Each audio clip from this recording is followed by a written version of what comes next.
Hello dear student, आज हम पढ़ेंगे जयशंकर प्रसाद का जीवन परिचय जो बोर्ड एग्जाम के लिए बहुत ज्यादा महत्वपूर्ण है। तो स्टार्ट करने से पहले मेरी एक छोटी सी रिक्वेस्ट है, यदि आपने मेरे चैनल को सब्सक्राइब नहीं किया तो चैनल को सब्सक्राइब करके बेल आइकन दबा देना ताकि नेक्स्ट वीडियो की नोटिफिकेशन सबसे पहले मिल सके। तो चलिए स्टार्ट करते हैं। तो सबसे पहले आपको ब्लैक पेन से हेडिंग लिखनी है जीवन परिचय, और इसमें आगे लिखना है जयशंकर प्रसाद का जन्म सन 1889 ईस्वी में काशी के एक प्रतिष्ठित वैश्य परिवार में हुआ था। इनका जन्म 1889 ईस्वी में काशी के एक प्रतिष्ठित कमिंसा या सम्मानित से और वैश्य एक हिंदू धर्म की जाति है। ठीक है, तो इस प्रकार से इसमें लिखना है जयशंकर प्रसाद का जन्म सन 1889 ईस्वी में काशी के एक प्रतिष्ठित वैश्य परिवार में हुआ था। ठीक है, इसके बाद लिखना इनके माता पिता का नाम। इनके पिता का नाम देवी प्रसाद तथा माता का नाम मुन्नी देवी था। ठीक है, इनके पिता का नाम देवी प्रसाद तथा माता का नाम मुन्नी देवी था। ये तंबाकू के एक प्रसिद्ध व्यापारी थे, यानी कि ये एक तंबाकू के एक प्रसिद्ध व्यापारी थे। बचपन में ही पिता की मृत्यु हो जाने से इनकी प्रारंभिक शिक्षा घर पर ही हुई, यानी कि ये बाल्यावस्था में थे तब इनके पिता की मृत्यु हो गई थी, जिसकी वजह से ये स्कूली शिक्षा नहीं ले पाए थे और इनकी प्रारंभिक शिक्षा घर पर ही हुई। ठीक है, तो बचपन में ही पिता की मृत्यु हो जाने से इनकी प्रारंभिक शिक्षा घर पर ही हुई। घर पर ही इन्होंने हिंदी, अंग्रेजी, संस्कृत, उर्दू, फारसी का गहन अध्ययन किया था, यानी कि बहुत ही अच्छे तरीके से इन्होंने हिंदी, अंग्रेजी, संस्कृत, उर्दू, फारसी का गहन अध्ययन किया था।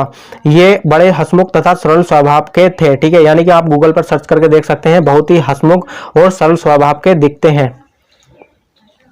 इनका बचपन सुख से बीता, किंतु दानशीलता के कारण यह ऋणी हो गई, यानी कि इनका जो बचपन था बहुत सुख से बीता था और बाद में इन्होंने दान देना स्टार्ट कर दिया और जिसकी वजह से ये ऋणी हो गए और अपनी पैतृक संपत्ति का कुछ भाग बेचकर इन्होंने ऋण से छुटकारा पाया। ठीक है, पैतृक संपत्ति यह संपत्ति होती है जो पूर्वज छोड़कर जाते हैं। इन्होंने जो पूर्वज छोड़कर गए थे उस संपत्ति का कुछ भाग बेचकर ऋण से छुटकारा पाया। ठीक है, अपने जीवन में इन्होंने कभी व्यवसाय की ओर ध्यान नहीं दिया। ठीक है, व्यवसाय की ओर ध्यान नहीं देने की वजह से इनकी आर्थिक स्थिति खराब हो गई और इस प्रकार से इसमें आगे लिखना है परिमाण स्वरूप इनकी आर्थिक स्थिति बिगड़ती गई और चिंताओं ने इन्हें घेर लिया। ठीक है, आर्थिक का मीन से यहाँ पैसे से। ठीक है, परिणाम स्वरूप इनकी आर्थिक स्थिति बिगड़ती गई और चिंताओं ने इन्हें घेर लिया।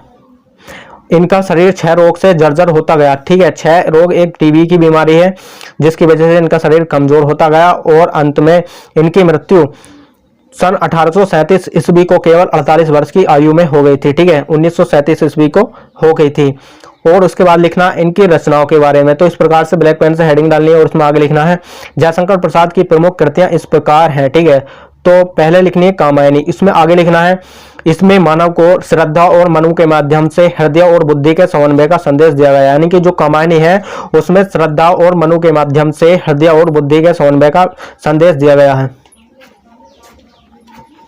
सेकंड है आंसू। ठीक है, इसमें लिखना है यह प्रसाद जी के वियोग का काव्य है, यानी कि जो आंसू है उसमें बिछोड़ने का वर्णन किया गया, यानी कि वियोग का मीन्स है यहाँ बिछोड़ने से। ठीक है, उसमें बिछोड़ने का वर्णन किया गया आंसू में। थर्ड है झरना। ठीक है, इसमें प्रसाद जी की छायावादी कविताएं संकलित है, यानी कि जो झरना है उसमें छायावादी कविताओं को लिया गया है। फोर्थ है लहर। ठीक है, इसमें लिखना है यह प्रसाद जी का भावात्मक काव्य संग्रह है, जो लहर है इनका भावात्मक काव्य संग्रह है। ठीक है, और आगे देख लेते हैं कहानी, उपन्यास और निबंध को। ठीक है, तो कहानी है इनकी आकाशदीप, इंद्रजाल, प्रतिध्वनि, आंधी। ठीक है, जो कहानी है इनकी आकाशदीप, इंद्रजाल, प्रतिध्वनि, आंधी। ठीक है, और उपन्यास है इनके कंकाल, तितली, इरावती, आदि। ठीक है, जो उपन्यास है इनके कंकाल, तितली, इरावती, आदि। और निबंध है इनके काव्य और कला। ठीक है, और चंपू, प्रेम राज्य। ठीक है, तो इस प्रकार से जयशंकर प्रसाद का जीवन परिचय कंप्लीट होता है। दोस्तों वीडियो अच्छी लगी हो तो लाइक कर देना और चैनल को सब्सक्राइब करके बेल आइकन दबा देना ताकि नेक्स्ट वीडियो की नोटिफिकेशन सबसे पहले मिल सके। तो चलिए मिलते हैं एक नेक्स्ट वीडियो में एक नेक्स्ट टॉपिक के साथ। तब तक के लिए जय हिंद, वंदे मातरम।